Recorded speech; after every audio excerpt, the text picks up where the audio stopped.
Alright, what's going on guys? It's GCP here, and in today's video I'm going to ask you guys whether or not you think that Call of Duty 2020 or Black Ops Cold War is going to be free to play.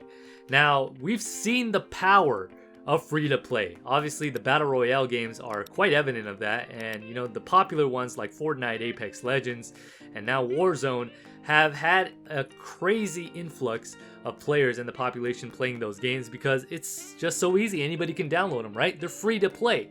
So there is no money or down payment that you're putting down on these games to be able to play them. So obviously you're gonna have more people logging on to these games. And obviously there's no paywall there. So that's the crazy cool thing about free-to-play games. Of course, a lot of the things that are in the free-to-play games are filled with, you know, of course, cosmetic microtransactions and stuff like that, which is fine. I mean, obviously, if you want to pay for stuff in the game that are cosmetic or anything like that, I have no problem with that whatsoever. That's how a lot of these people make money. So again, like I said before, no issues with that. But what I want to get at, what the point is of this video, is that free to play brings a lot of players in. Obviously, the main selling point for Modern Warfare, the thing that made it so popular, was its free to play Warzone game, meaning it was available to everybody. That's why it's so popular, because Call of Duty Blackout in Black Ops 4 obviously didn't have that free to play element. So that's why the player base, the population, wasn't as great on that as it could have been if it were free to play. That's why Warzone's popularity is so great, and of course a lot of improvements have been made to that battle royale where people think that Warzone is better than Blackout, and I actually would say the same. Obviously they've made a lot of money with that as well, and in turn what that did for the game as a whole, for Modern Warfare, is that it turned that into sales for the whole game. So for those players who didn't initially purchase Modern Warfare, the base game, they have downloaded Warzone, and if they enjoyed Warzone, a lot of them went on to actually buy the main game. And that was a good selling point for Activision and for Infinity Ward. So the power of free-to-play cannot be disputed. Obviously, it's a really good marketing ploy. It's a great marketing strategy to be able to get an influx in players, and of course when you have more players playing your game, that gives you a better chance of making more money, right? So that's the thing that I want to talk to you guys about today.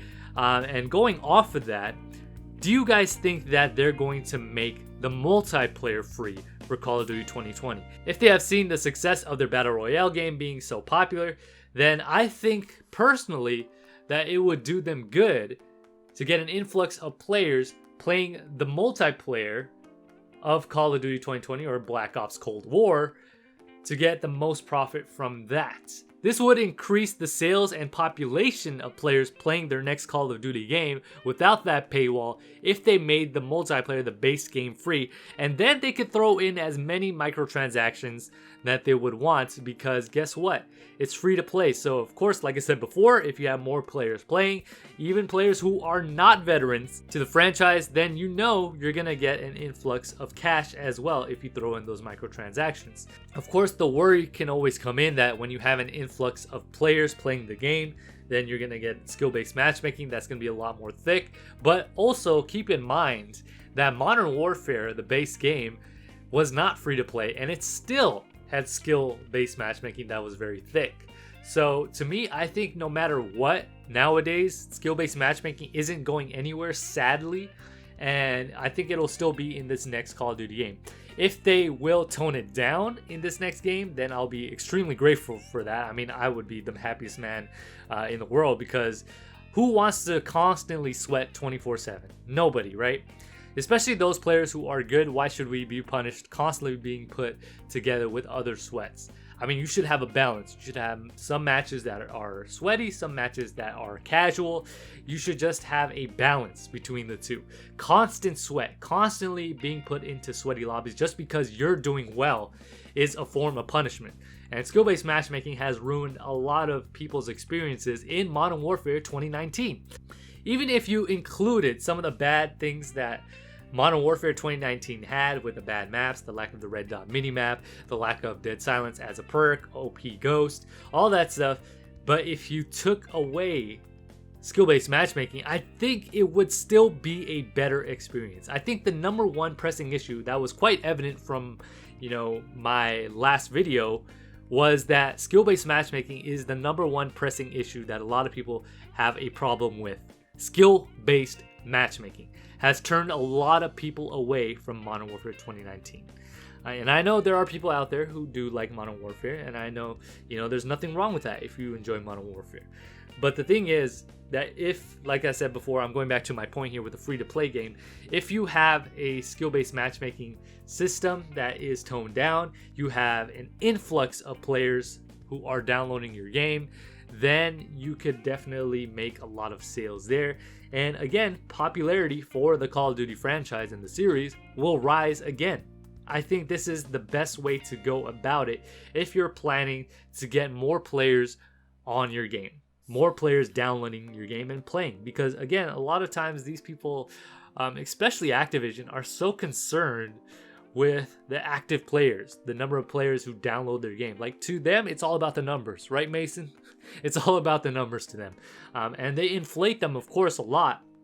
And of course, the playing time, I'm sure they inflate those numbers as well. I mean, the players who are stuck in their pre-game lobbies, they're counting that as playing time because players are being matched up with equal skill level, so people are waiting a long time in these lobbies, and they're counting that as playing time as well. Just overall, they want their numbers to look good. But the one thing I do want this next game to have is good gameplay, the gunplay. I want it to be actually polished. I want it to be a good game to play that's solid, doesn't have a lot of pressing issues, and I know that's really hard to ask because of the state we're in, especially now since people are working from home. We don't have their studios open, so that way they're not able to constantly be there 24/7. And I know it's a struggle, and I know it's rushed as well.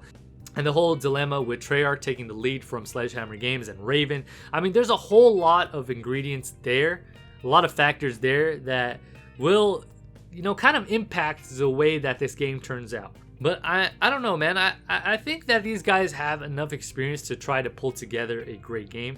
Like I said before, we have no guarantee on whether or not this game is going to be good or not, but we can only hope for the best. A lot of times I've said that the beta will give us the best indication of how a Call of Duty game is going to turn out, but actually I think I want to take that back, because a lot of times, as we've quite evidently seen from the previous Call of Duty games, that the beta is just not enough.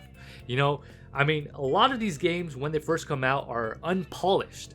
They're not good until maybe 6 months out into the game's life cycle. I think that is when they can finally fine-tune everything, which is sad. That's not the way it should be, and that's not the way games have always been in the past. It wasn't until recently that they've been able to get away with this stuff. But before, back in the day, you guys remember those days where a game would come out and it would be a complete game? Nowadays, we're getting only half of the pie. And later on, they start adding more pieces, more toppings.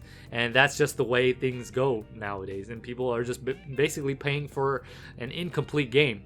And it's not until later down the road where they actually add those pieces together, which is kind of sad, but that's the state of gaming nowadays. But anyways, let me know your guys' thoughts. Do you think that a free-to-play multiplayer would be coming, and would it benefit Call of Duty to do that? And honestly, I don't think they're going to make a Battle Royale, only because they're going to be adding to Warzone.